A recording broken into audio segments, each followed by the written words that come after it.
뉴욕 증시가 지난 주말 큰 폭으로 하락을 했습니다. 자, SVB 실리콘밸리뱅크의 파산 소식 때문인데요. 자, 이 부분이 이제 위기다, 금융위기로 다시 갈 수 있다, 이런 우려가 있는 반면에 또 다른 기회가 될 수도 있다, 이런 얘기도 나오고 있습니다. 그런 한편 이번 주에는 CPI 지표가 발표가 되죠. 14일날 저녁에 발표가 되는데 이 CPI 지표가 지금부터 좋게 나옵니다. 그래서 지금 늘어난 어떤 실업률 이런 부분과 CPI 지표, 자, 이렇게 보면은 시장에서는 약간만 조금 분위기만 잡아주면 좀 반등도 가능해 보이는데 과연 가능할 것인지 알아보도록 하겠고요. 자, SVB 파산에 대한 부분들이 위기인가 기회인가, 이 부분에 대해서 좀 알아보도록 하겠습니다. 왜냐하면 SVB 파산은 일단은 뭐 미국 시장 자체로서는 부담입니다. 굉장히 큰 위기가 될 수 있는데, 자, 이것을 어떻게든 해소를 하기 위해서 뭐 금리를 동결한다든지 또는 유동성을 공급한다든지 등등의 여러 가지 얘기가 나올 수 있거든요. 그래서 이렇게 되면 오히려 기회가 되는 거 아니냐, 이런 식의 얘기가 나오고 있는데 이 부분도 같이 알아볼 거고요. 자, SM 엔터테인먼트의 인수전이 일단락이 됐습니다. 일단 카카오가 경영권을 가져가기로 했고요. 하이브는 플랫폼 협조에 대한 부분을 가져가겠다. 자, 그렇게 되면서 이제 하이브의 어떤 향후 거취가 굉장히 이제 주목이 되는 모습이고요. 이미 가지고 있는 지분에 대한 그런 부분들을 또 어떻게 처리할 것인지, 이런 것들이 중요한 이슈가 되고 있습니다. 이 SM 인수전까지 같이 알아보도록 하겠습니다.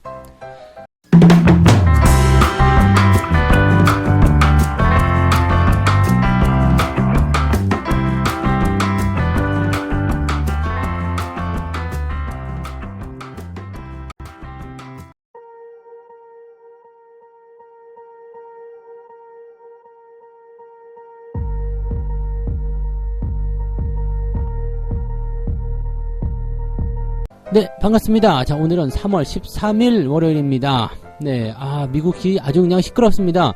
은행이 드디어 파산을 해버립니다. 이렇게 되면서 부담감이 좀 커지는 형태로 일단 마무리가 됐어요.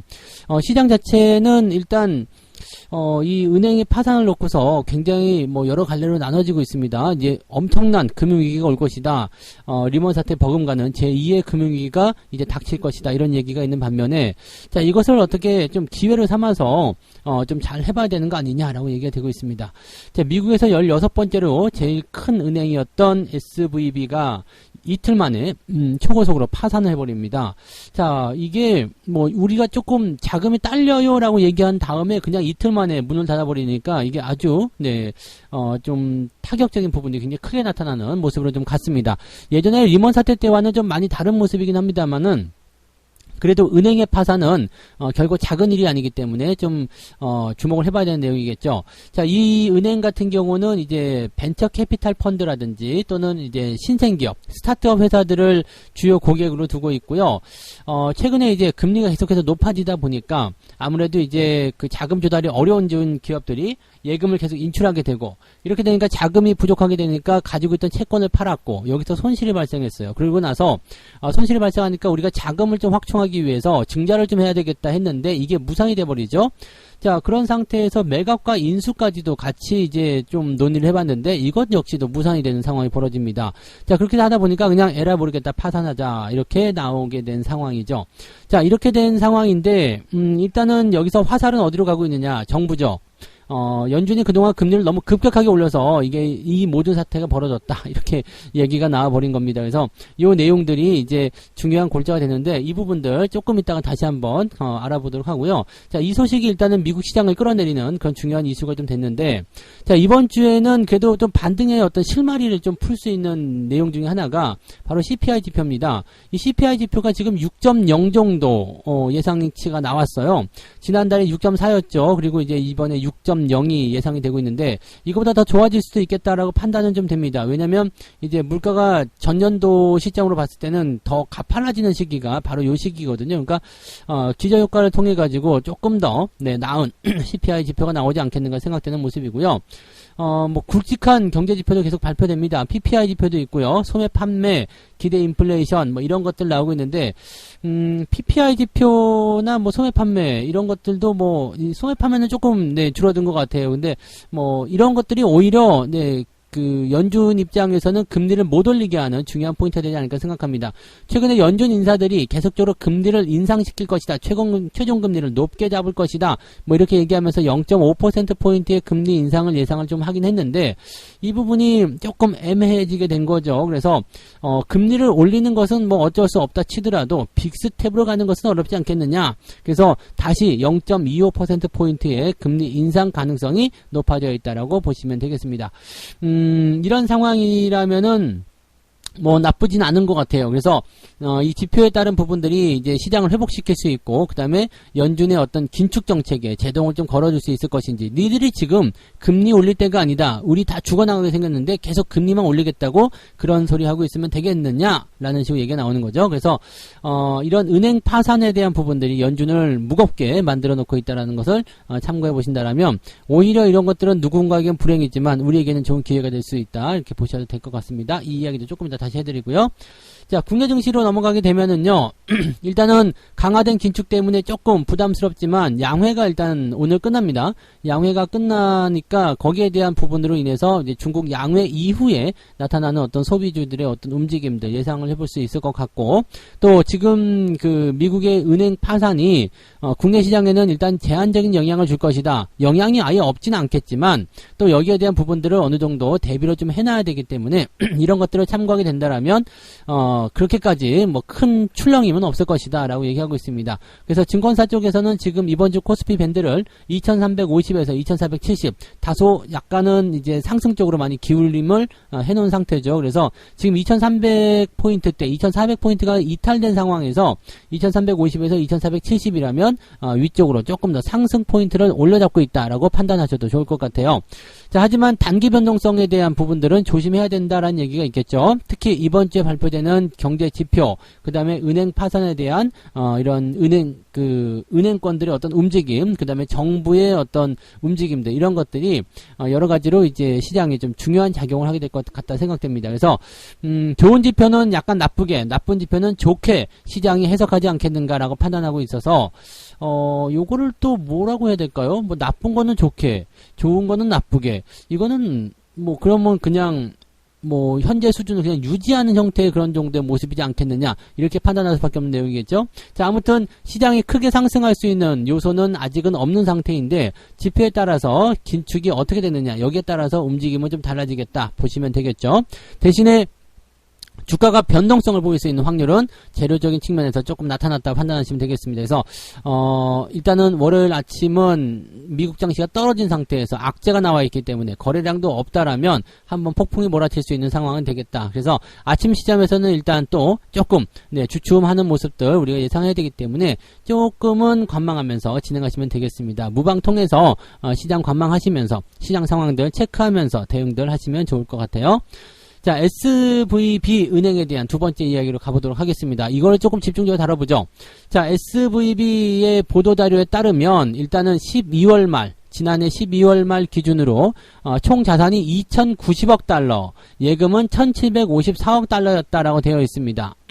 자, 이 정도면은 뭐 나쁘지 않은 거 아니냐라고 볼 수가 있는 부분이긴 한데 이 파산을 한 이유에 대해서 이야기를 좀 합니다. 인플레이션을 억제하기 위해서 강도 높은 금리 인상을 계속하고 있었기 때문이다 라고 얘기가 나옵니다. 왜냐하면 금리 인상을 계속하게 되니까 시장 공개, IPO죠. 그 다음에 자본 조달이 어려워질 것으로 판단한 스타트업 고객사들이 예금을 인출하게 됐다라는 얘기죠.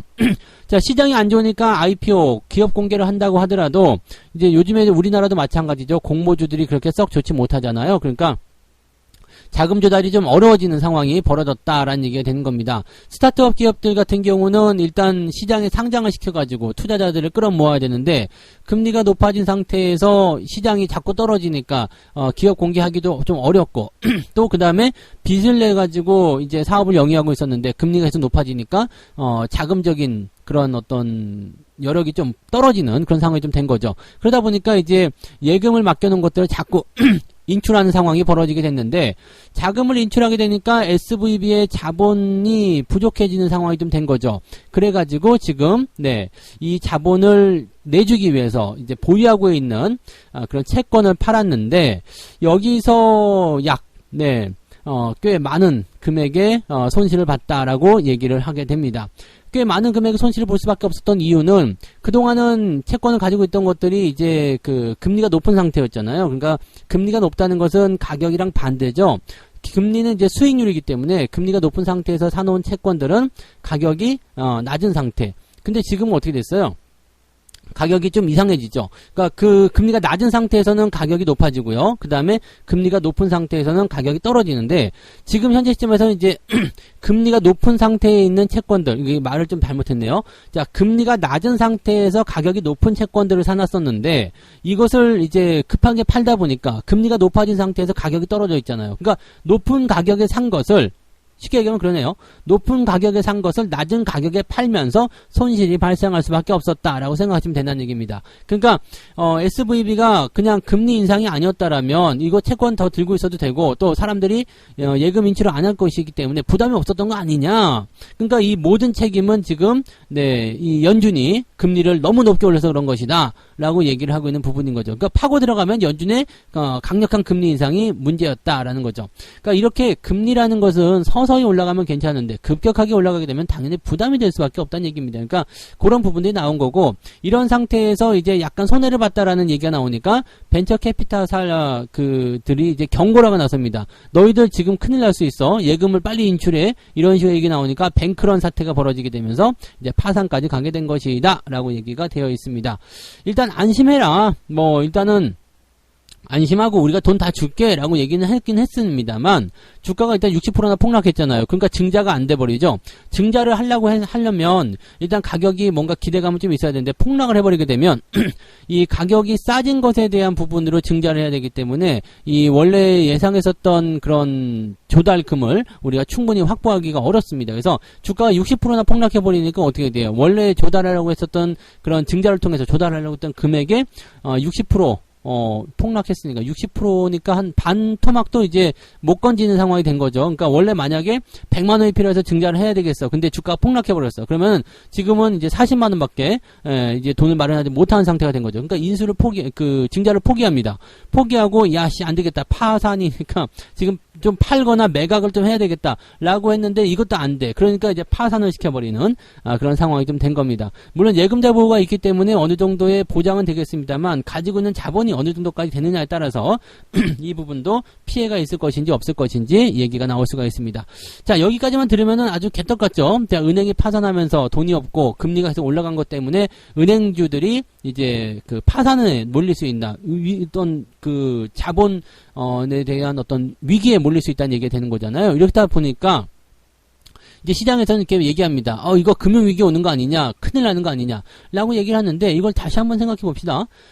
지금 이 사태에 대해서 미국의 정부에서는 이렇게 얘기합니다. 은행 파산에 대비해서 특별 펀드를 논의해야 되겠다. 즉 뭐냐면 돈을 좀 집어넣겠다는 얘기입니다. 자, SVB 은행이 파산을 한 것에 따라서 줄줄이 연쇄 파산이 나타나게 된다라면 이거 문제 아니냐? 그러니까 이 예금을 지원할 수 있는 펀드를 조성하는 것에 무게를 좀 둬야 된다라고 얘기가 나오고 있습니다. 자, 그러니까 더 많은 은행들이 예금 인출을 감당하지 못할 것이다. 그러니까 쉽게 얘기하면 예금 이자율보다 지금 대출 금리가 더 높게 올라가 버리게 된다라면 이 차이가 더 많이 벌어지게 된다라면 이 자체로서도 부담이 된다는 얘기죠. 그러니까 지불해야 되는 그런 돈하고 또 내가 받아야 되는 돈이 차이가 많이 난다라고 된다라면 사람들이 이제 이자를 받는 것보다는 대출에 대한 부분의 비용이 더 많이 나가기 때문에 일단은 이거를 줄이려고 한다는 얘기죠. 쉽게 얘기하면은 내가 지금 빚이 있어요. 빚이 8%대 이자로서 대출을 받아놓은 상태야. 그런데 내가 여유자금이 생길 때마다 5%대 이자를 받는 그런 예금을 또 들고 있어. 그러면은 일단은 대출과 예금의 그 갭 차이가 3% 나잖아요. 근데 만약에 예금 금리가 낮아졌어요. 지금처럼. 그래가지고 한 3%까지 떨어버렸어. 그러면 대출이 8%고 예금이 3% 떨어지게 되면 5%나 차이가 나잖아요. 이렇게 됐을 경우는 어떻게 하느냐. 예금을 빼가지고 대출을 갚아버리는 거죠. 그럼 이자 비율이 더 줄어들잖아요. 그러니까 이자에 대한 부담이 줄어드니까 자 이렇게 되면 안 되겠다 해가지고 금리가 높아지는 수준에서 예금을 빼가지고 이런 식으로 정리를 하는 거죠. 그러니까 이렇게 됐을 경우에는 예금을 계속해서 인출을 하게 되는데 은행들이 감당을 못한다는 얘기지. 그러니까 야 알았어 너희들 은행 감당 안 되면 우리가 돈 좀 줄게. 이런 식으로 나오는 것이 지금 현재 시점에서의 미국 정부의 움직임이다 보시면 되겠습니다. 그러니까 이걸 이제 좋은 소식을 얘기해 보면 유동성이 공급된다는 얘기죠. 그리고 추가적인 파산에 대한 그런 보호 조치가 들어간다라고 보시면 된다는 얘기입니다. 그래서 요거는 일단 보면은 시장에 유동성이 공급된다는 얘기가 되니까 좋은 소식으로 받아들일 수가 있고요. 자, 또 한 가지. 자, 이 유동성이 공급이 되고 나면 현재로서는 이제 위험하다라는 어떤 신호를 받아들일 수 있잖아요. 근데 여기서 만약에 금리를 더 강하게 올린다. 이거 말이 안 되겠죠. 왜냐면 지금 다 죽어나가고 있고 그걸 대비해가지고 은행에서 자금의 그런 어떤 확충을 위해서 정부가 지원해주는 그런 이런 유동성 공급까지 진행하고 있는데 여기서 금리를 더 올려가지고 더 힘들게 만든다? 이거 쉽지 않겠죠. 그러니까 이렇게 되면은 연준의 긴축이 멈출 수 있다는 얘기입니다. 금리를 아예 동결까지 가자 이런 얘기도 나오고 있습니다. 금리 올리지 말고 동결해라 이렇게 얘기가 나오고 있죠. 그러니까 오히려 이렇게 보면 CPI 지표가 좋아지는 것보다 이 상황이 더 강력하게 연준의 모가지를 쥐고 있는 그런 상태가 좀 되는 거죠. 야 니네 연준 계속 금리 올릴 거야? 죽어? 다 죽는다 이제. 이렇게 되면은 연준 입장에서 고민이 커질 수밖에 없죠. 이게 굉장히 갑작스럽게 나온 거고요. 다음 주에 FOMC가 진행되는데 이번에 CPI 지표, 물가 지표까지 떨어지게 되고 지난주에 나온 이 실업률은 3.6이 나왔어요. 네. 그러니까 3.4였던 부분이 3.6으로 좋아졌어요. 더 늘어난 거죠. 그러니까 고용 지표가 좀 안 좋아진 거죠. 근데 연준 입장에서는 고용이 나빠졌다. 그러면은 약간 경기가 좀 불안하다. 그 다음에 CPI, 물가 지표 내려갔다. 그 다음에 은행이 지금 작살났다. 이렇게 되니까 금리를 못 올리겠다라는 식으로 갈 수가 있는 거죠. 자, 그럼 여기까지 집중해 보면 은행주들 입장에서는 굉장히 큰 악재로 받아들일 수 있는 내용이 좀 됩니다. 특히 미국 은행들 같은 경우는 이런 약간 투자도 같이 겸하고 있기 때문에 부담이 좀 커질 수 있겠죠. 근데 우리나라 같은 경우는 제한적일 수밖에 없는 게 우리는 예대 마진이잖아요. 예금과 대출 간의 이 마진율을 가지고 수익을 내기 때문에 크게 부담을 될 건 없습니다. 일단 그게 첫 번째. 자, 두 번째는 은행에 대한 유동성 공급이 들어갈 수 있다라는 거죠. 미국이 정부 차원에서 예금을 지원해주기 위한 그런 유동성을 공급한다. 이게 이제 중요한 또 포인트가 됩니다. 시장에 돈이 들어온다는 얘기입니다. 네, 돈이 들어온다라는 것은 또 한 가지 어떤 안정되는 그런 모습 좀 받아들일 수 있는 내용이 되는 거죠. 자, 그 다음에 세 번째로서는 연준이 금리를 올리기가 어려워졌다라는 쪽으로 가면 됩니다. 그러면 사실 우리가 원하는 것들은 뭐예요? 지표도 잘 나오고 예상치대로 잘 진행되고 연준은 금리를 못 올리고 네, 이렇게 되고 시장에 돈이 들어오고 그러면은 사실 이거 잘 따지고 보면은 나쁜 소식이 아닐 수도 있어요. 그죠? 당장은 지금 위기감이다 굉장히 크다라고 볼 수 있지만은 제한적인 영향이 있을 것으로 생각되지만 이 부분들을 잘 따지고 보면 여기에 대한 대책을 마련하는 게 어렵지 않다는 얘기입니다. 그래서 이렇게 됐을 경우에는 오히려 시장이 밑바닥을 더 강하게 찍고 올라갈 수 있는 반등 포인트가 되지 않겠느냐 이렇게 볼 수도 있습니다. 그래서 약간은 한번 생각해 볼 만한 부분일 겁니다. 지금 당장 보여지는 부분은 악재성 재료로 시장에 영향을 주겠지만 이 부분들을 한번 생각을 이렇게 한번 바꿔서 보면 오히려 주가가 떨어진 시점이 강력한 지원 포인트가 되기 때문에 오히려 주가가 더 빠르게 상승할 수 있는 가능성이 나오지 않겠나. 어떻게 보면은 막바지에 달하는 어떤 금리 인상이라는 것에 대해서 완전히 종지부를 찍어줄 수 있는 그런 상황으로 갈 수도 있지 않을까 생각합니다. 지금 천천히 갔다라면 6월까지 금리 인상인데 이렇게 야 니네가 금리 올려가지고 은행이 파산할 정도인데 니네 지금 뭐 하는 짓거리냐 이렇게 지탄을 받게 된다라면 연준도 버티기가 힘들 거다는 얘기죠. 그래서 이거는 좀 더 지켜보긴 해야 되겠습니다만 위기인지 기회인지 제가 보기에는 이게 오히려 호재성 재료를 많이 끼고 있기 때문에 그렇게까지 겁먹을 필요는 없지 않을까라고 생각을 좀 해볼 수 있을 것 같습니다. 참고를 좀 해보시면 좋을 것 같아요. 자, 세 번째 이야기 넘어가겠습니다. 자, SM 인수전이 끝났어요. 네, 이 카카오가 일단은 경영권을 가져오기로 했고요. 하이브는 플랫폼 지원을 가겠다 이렇게 갔습니다. 그런데 이제 문제가 있는 게 말이에요. 지금 하이브가 이수만 전 총괄하고요. 계약 한 게 있잖아요. 이제 총괄한 지분 14.8%를 4,200억에 매수한다라는 거 있었죠. 네, 일단 이건 사드렸어요. 그리고 남은 주식 3.6%의 매수 청구권을 부여하겠다라는 건데, 요거 3.6%도 제법 많은 돈입니다. 네, 돈이 제법 많아요. 그 다음에 전 총괄하고 그 다음에 가족이 보유한 SM의 자회사 이 지분이 약 700억 정도 된다라는 얘기가 좀 있고요. 그 다음에 ESG 이게 그 환경 사회 지배구조 사업에 110년간 100억 원을 지급하겠다 이렇게 얘기가 나와 있습니다. 그러니까 돈을 이제 총 해가지고 약 1,840억 원 정도의 돈을 더 지불을 해야 된다라는 얘기가 되는 거죠.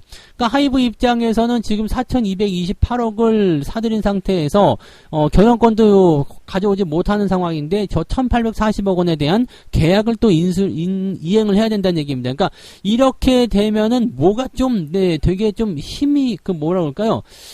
좀 부담이 좀 커지는 상태가 좀 된 거예요. 그러니까 하이브 입장에서는 와 이거 아무것도 못하고 그냥 돈만 날렸다 이렇게 돈만 피해보고 있다 이렇게 될 수 있는 상황이 좀 됩니다. 근데 제가 이거 얘기 한번 해드린 적이 있었을 거예요. 여러분도 한번 이거 잘 한번 곰곰이 생각해 보세요. 자, 하이브 입장에서는 이것을 어떻게 하면 좋을까요? 자, 일단은 내가 인수권은 가져오지 못했어요. 그 다음에 플랫폼 협력안만 지원할 수 있게 됐습니다. 그러니까 이렇게 된다라면 최대주주 지분을 가지고 있을 필요가 없죠. 네, 지분을 많이 갖고 있을 이유가 없어요. 그렇게 되면 어떻게 될까요? 팔아도 되겠다라는 생각이 좀 되는 거죠. 팔아도 되겠다.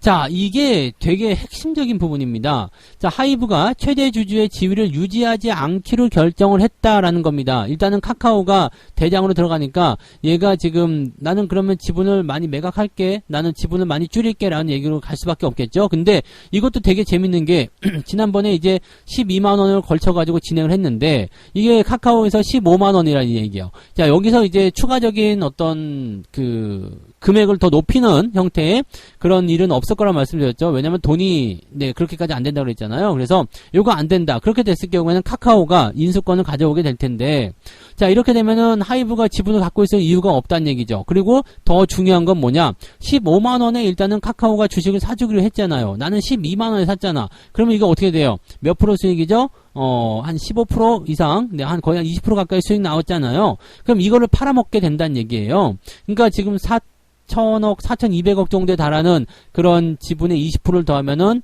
거기에 4,200억이 한 5,000억이 되는 거고요. 그 다음에, 지금 현재 시점에서 나온 거, 다른 것도 본다고 하더라도 이걸만으로 다 털어먹을 수 있는 상태가 좀 되는 거죠. 또, 이초거래 그런 어떤 주식 매수 청구권을 통해서, 또 그런 것들도 정리할 수 있는 부분이 좀 되니까, 자, 이렇게 된다라면은 1,800억 원에 대한 손해를 만회하고, 그런 계약 이행을 만회하고, 또 지분도 털어낼 수 있는 아주 가장 좋은 방법. 오히려 돈을 벌어들일 수 있는 그런 방법은 뭐가 되겠어요? 이게 당연히 공개 매수에, 하이브가 진출하는 거 아니겠습니까? 그래서 이 부분 제가 지난번 설명드렸는데, 야, 이렇게 됐을 경우는 하이브 입장에서는 지금 SM을 가져오진 못했지만 돈적으로는 손해본 게 없다라는 식으로 얘기가 될 수 있는 부분입니다. 물론 하이브 입장에서는 아직 어떻게 될지는 결정한 게 없다.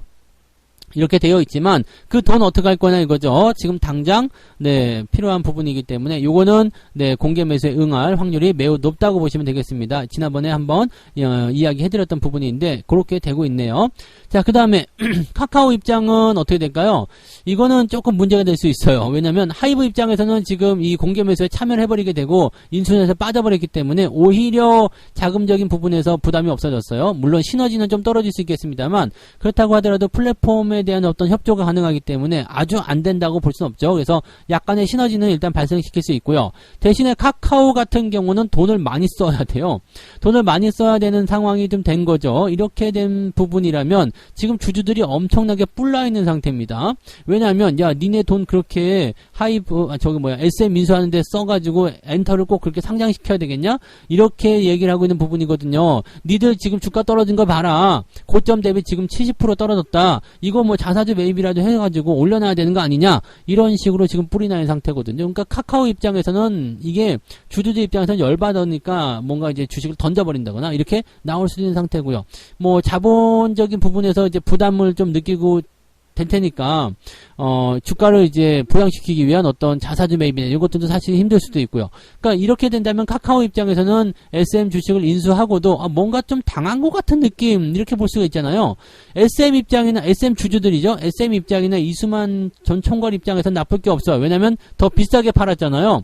원래는 카카오가 9만원, 7만원대에 진행하려고 했다가 하이브가 12만원 뻥튀기 한 거를 다시 살려고 15만원 뻥튀기 한 거잖아요. 그러니까 보면은 원래 9만원에 팔아야 되는 거를 12만원에 팔 수 있었는데 15만원에 팔게 되니까 SM 주주 또 이수만 전 총괄 그 다음에 하이브까지도 나쁜 게 아니에요. 다 좋아졌어. 오히려 돈을 벌었어요. 근데 카카오만 오히려 덤터기를 쓰는 그런 상태가 되었다. 이렇게 되는 정리가 되겠습니다. 근데 물론 이제 카카오가 뜻한 바가 있죠. SM을 인수해가지고 엔터를 우회 상장을 시켜가지고 이렇게 녹여서 들어가겠다. 앞으로 더 커지겠다라는 식의 어떤 분위기가 있으니까 이거를 꼭 카카오가 똥 밟았다라고 볼 수 없는 부분이 됐는데 지금 상태에서는 인수전에서 카카오가 치고 들어가면서 하이브가 엿먹은 것 같았다가 지금 현재 시점에서 이렇게 공개 매수를 응하게 된다라면 하이브는 다시 괜찮은 상황이 좀 되는 거고 카카오는 다시 한번 또 이거는 원래 승자의 저주 같은 그런 어떤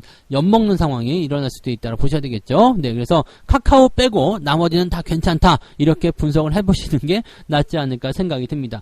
조금은 아쉽다 생각할 수 있는 부분이기도 하겠는데요. 별 수 없죠. 이렇게 상황이 일단 격리가 되고 결정이 됐기 때문에 이런 부분들은 여러분들이 충분히 생각해서 진행을 좀 해주시면 좋을 것 같습니다. 그래서 요거는 이제 일단락 됐다. 그러니까 만약에 여러분들 SM 주식을 갖고 계신 분들은 이제 15만원이 맥시멈이다 보시면 됩니다. 그래서 그 정도로 해서 공개 매수에 응하시거나 아니면은 그 정도 만약에 15만원대 이상으로 올라갔다 그러면 그때 파시면 될 것 같아요. 그래서 그 정도로 생각해 주시면 되겠고요. 아마 주가는 15만원을 넘기 어려울 것 같다라고 생각하시는 게 맞을 것 같습니다. 자, 이렇게 해서 오늘 세 가지 이야기 전달해 드렸는데요.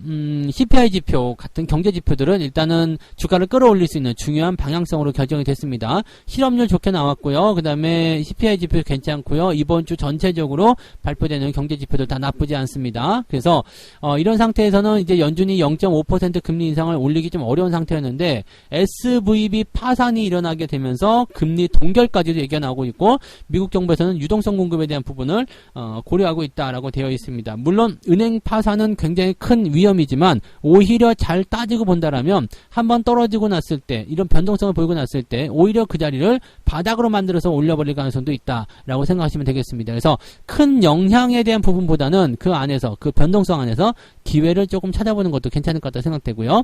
자, SM 인수전이 끝났습니다. 카카오가 일단은 데리고 오기로 했어요. 그래서 총 정리를 해버리게 되면 하이브가 이제 카카오의 공개 매수에 응하게 되면서 지분을 정리할 가능성이 높다라는 거. 그렇게 된다면 어떻게 될까요? 하이브, SM 주주들, 그 다음에 이수만 전 총괄까지 전부 다 이제 돈을 버는 수혜가 된 거고요. 카카오만 생각했던 것보다 더 많은 돈을 지출하게 되는 상황이 좀 되었다. 그래서 지금 주주들이 뿔이 나가지고 열받아 있는 상태다. 이렇게 받아들이시면 되겠습니다.